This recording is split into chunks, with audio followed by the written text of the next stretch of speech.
서산대사와 사명당의 도술시합.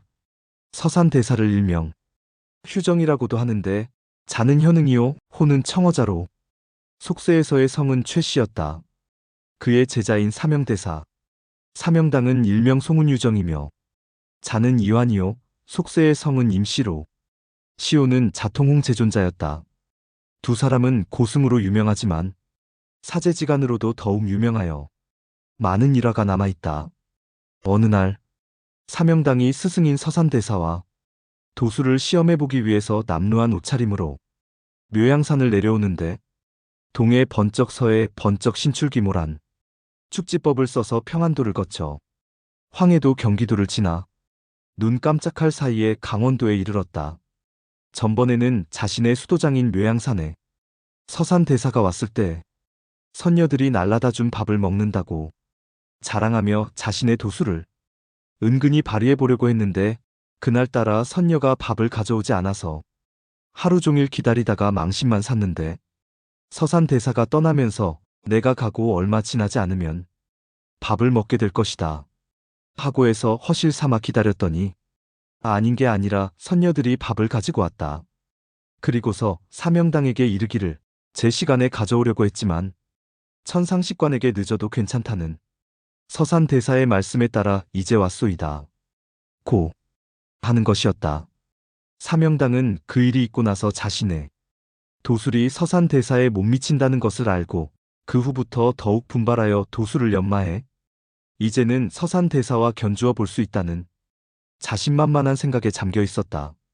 사명당은 서산대사보다 23이나 아래였으므로 그 기백이나 패기는 서산대사보다 앞섰지만 그래도 스승만한 제자가 없다는 말처럼 도술에 있어서는 어딘지 모르게 뒤졌다.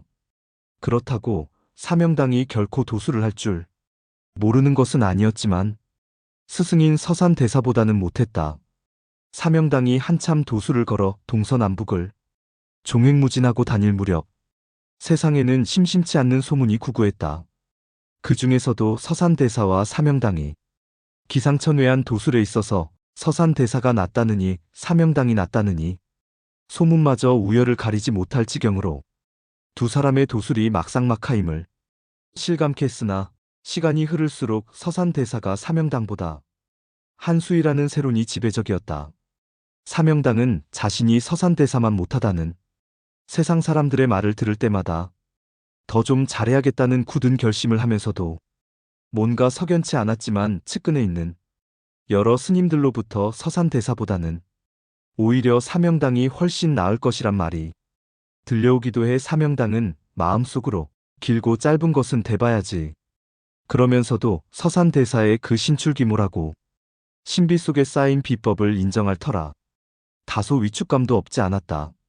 나에게도 승산은 얼마든지 있다고 생각한 사명당은 이번 기회야말로 서산대사와 선의의 경쟁을 하여 천지조화를 부리는 서산대사를 천길만길이나 되는 궁지에 빠지게 하여 온 세상 사람들을 깜짝 놀라게 해줘야지 하는 결심을 하고 설레는 가슴에 비록 축지법을 쓰기는 해도 비호처럼 질주하는 것마저도 스승인 서산대사보다 더디다는 생각을 갖기도 했다.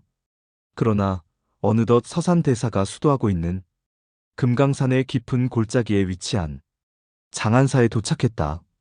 우거진 숲속에서 지저귀는 새소리며 돌 사이로 흐르는 맑은 물은 태고의 신비를 더해주었다. 사명당이 험준한 계곡을 축지법이 아닌 발걸음으로 오르고 있을 때 서산대사는 눈을 지그시 감고 염주를 오른손 엄지손가락으로 돌리며 상좌승을 조용히 불렀다. 그리고 지금 저 아래 계곡에는 묘양산에서 여기까지 찾아온 사명당이란 스님이 오고 있으니 어서 가서 모셔오라고 했다. 아무 영문을 모르는 상좌승은 깜짝 놀라며 사명대사께서 수도하시는 묘양산과 여기 장안산은 아주 먼 거리인데 아무 전갈도 없이 올 까닭이 있겠습니까? 상좌승의 이 같은 부정적인 태도에 서산대사는 얕소리와 함께 손바닥을 펴보이며 봐라, 저기 오고 있지 않느냐? 상좌승은 서산대사의 손바닥을 쳐다보는 순간 또 한 번 깜짝 놀라지 않을 수 없었다. 그 손바닥 안에는 사명당이 오고 있는 모습이 거울처럼 선명하게 나타나 있었기 때문이다. 그제야 상좌승은 몸둘 바를 모르고 곧장 사명당을 마중하려고 몇 발자국을 뛸 무렵 서산대사는 다시 상좌승을 부르며 이렇게 말했다. 이 계곡을 쭉 내려가다 보면 사명당이 물을 거꾸로 몰고 올 테니 시냇물은 반드시 역류할 것이고 바로 근처에 사명당이 올 거야. 상좌승은 서산대사의 예지 능력에 감탄하면서도 너무나 자신의 찬소리여서 고개를 갸우뚱거리며 발걸음을 재촉했다. 상좌승이 정신없이 가고 있을 때 공교롭게도 계곡의 맑은 물이 역류하는 바람에 물방울이 튀기어 시원함을 느낄 수가 있었다.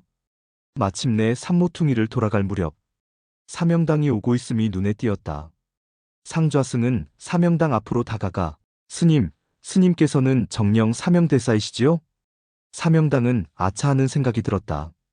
왜냐하면 서산대사가 마중을 보낸 상좌승임을 알아볼 수 있었기 때문이었다. 벌써 서산대사보다 한 수 뒤지고 있다는 생각에 기분이 썩 좋지는 않았지만 마중을 나온 상좌승에게 고맙다는 말을 하고는 그동안 서산대사의 도수를 하는 모습을 잘 봤느냐며 근황을 알아보았다. 그러나 상좌승은 자신으로서는 알아볼 수도 없을 만큼 신출기몰하기 때문에 잘 모르겠다는 대답이었다. 어느덧 장안사에 당도하여 법당을 향하여 걷고 있을 때 서산대사께서는 법당의 돌계단을 막 내려오려던 참이었다.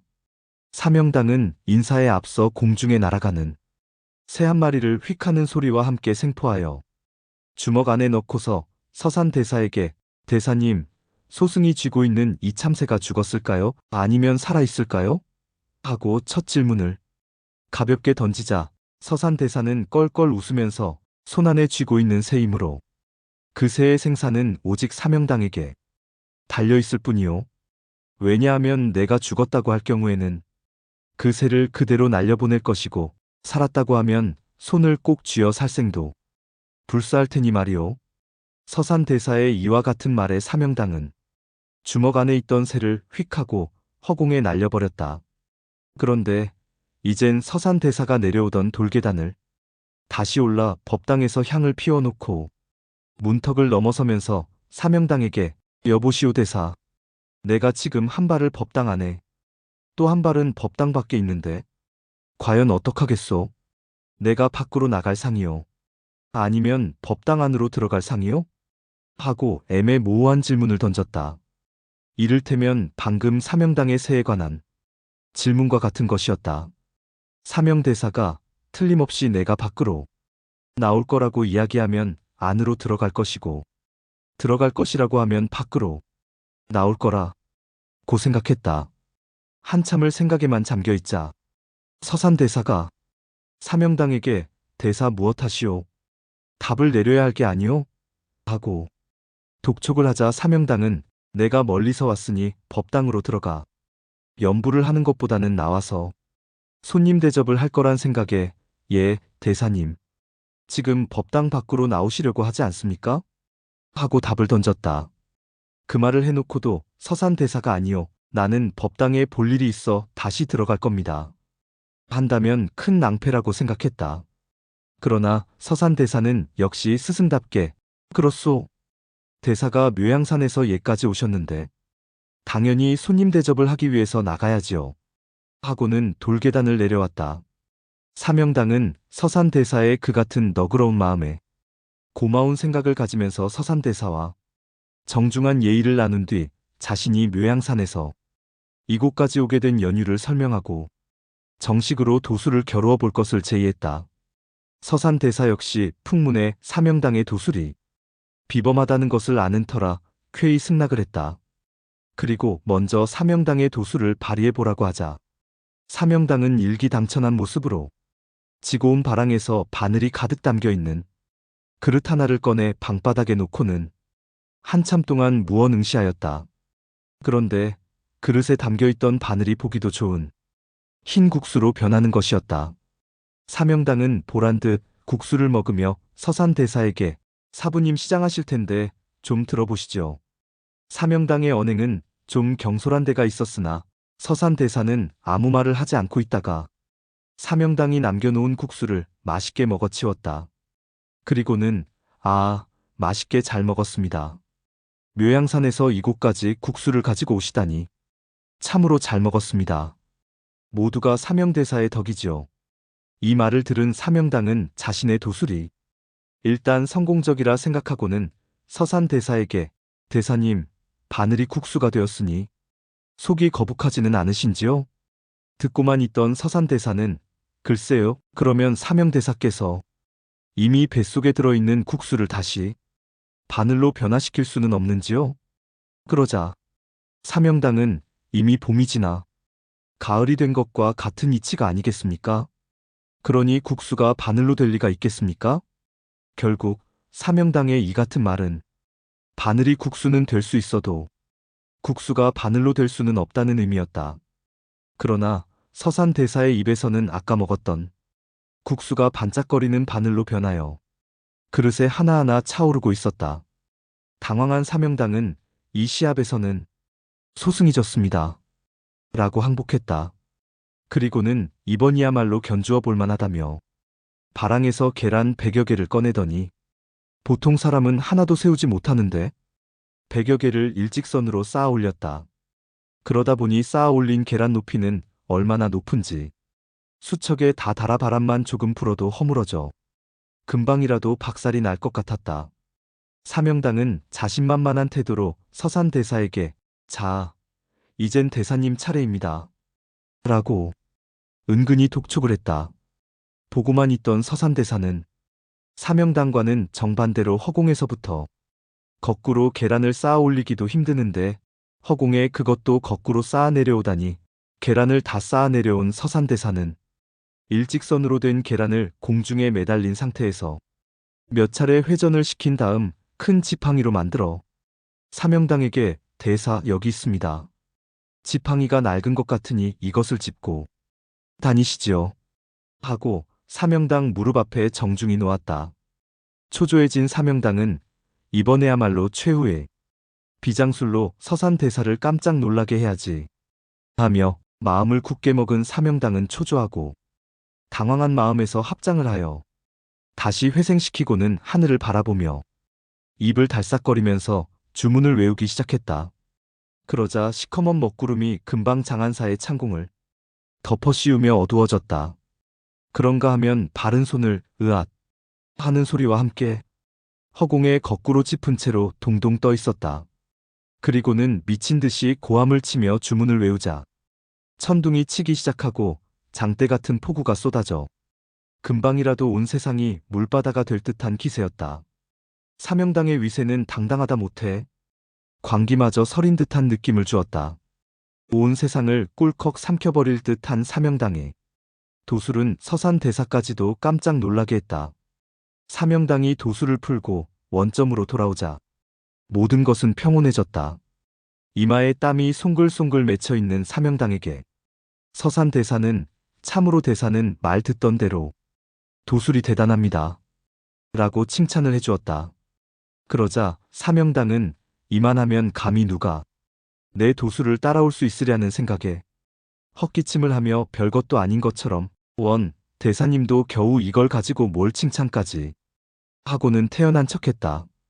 이때 서산대사는 자신의 차례임을 알아 아까 사명당이 합장한 모습 그대로 하늘을 우러러보며 주문을 외우기 시작했다. 참으로 긴장되는 순간이었다. 그 중에도 사명당은 자신의 능력을 유감없이 발휘했지만 서산대사의 합장 모습엔 뭔가 불안한 점이 엿보였다. 서산대사가 한참 동안 합장을 하고는 곁에 있던 지팡이를 허공으로 휙 집어던지자 사명당이 도수를 걸 때와 같이 이내 먹구름이 하늘을 뒤덮고 천둥 번개가 일기 시작하더니 폭우가 쏟아져 사방이 물바다가 될 듯한 기세였다. 그런가 하면 서산대사는 허공에 선 채로 내리던 폭우를 다시 하늘로 올라가게끔 조화를 부렸다. 뿐만 아니라 계절을 자유자재로 조화시켜 한동안 꾀꼬리가 우는 푸른 봄을 만들기도 하고 얼마 있다가는 한방눈으로 온 산천을 흰옷으로 갈아입히고 그 가운데서도 먹음직스런 감이 주렁주렁 열리게 하는 도술 등은 사명당으로서도 도저히 상상할 수 없는 불가사의한 도술이었다. 그리고 모든 것을 원상태로 되돌려놓자 사명당은 서산 대사에게 무릎을 꿇고 앉아 대사님, 진작 알아뵙지 못해 죄송합니다.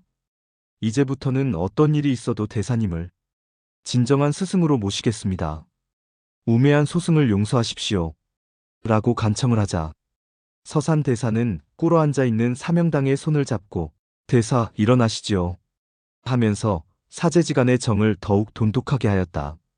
그 후 사명당은 어떤 경우에도 자신의 도술을 스승인 서산 대사와는 천양지차임을 깨달아 감히 겨루어 볼 생각을 하지 않았다고 한다.